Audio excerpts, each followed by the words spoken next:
Kunan ko lang yung video dito, yung dorm namin sa Taiwan. Bali, andito ako ngayon sa rooftop.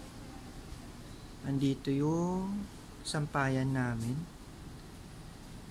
So, ililibot ko lang muna kayo sa dorm namin. Bali, andito ako ngayon sa 5th floor. Dito nga pala kami naglalaba. So, baba tayo. Ito yung 4th floor. Ito yung floor ng mga lalaki sa amin. So, 23 kami lahat na nandito sa dorm. 6 yung mga lalaki. Bali, ito yung CR. CR namin mga boys.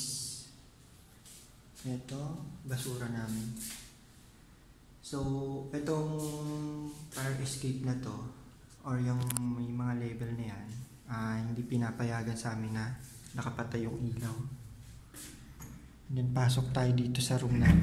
So sa ngayon 2 lang kami dito sa kwarto. Yan. Naka-aircon kami at may electric fan. Bali dumating kami dito ng July 17 and then today is September 6 na. Wala pa masyadong gamit. Eto, nakalimutan ko kung anong tawag dito. Pero umilaw to kapag ka nagba-brown out. Especially yung breaker namin. So, ito yung locker namin. Provided din yan. Punta naman tayo dito sa 3rd floor. Ito na yung room ng mga girls.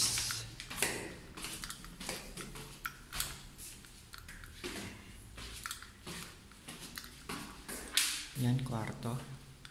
Bali dito is 6 na babae pero 5 lang. Meron din kasing mga hindi na nakasama sa amin. Dapat 25 kami nandito.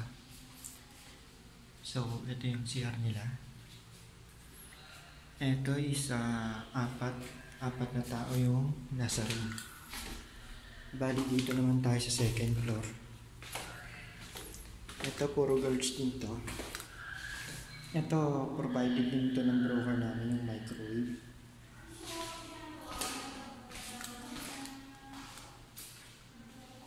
So, panggabi kami ngayon, may additional yung sa salary for night shift. And then dito naman sa 1st floor. Oops, dito yung isa kong kasama. Ito yung CR nila.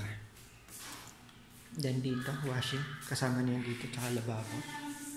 Water dispenser. Ito maraming basura dahil segregated lahat. Hindi rin kasi kinukuha dito ng basura pagka hindi nakasegregate ng maayos. At dito pag nagtapong kami ng basura, hindi pwedeng iniiwan lang. Kailangan antayin. So, merong mga CCTV.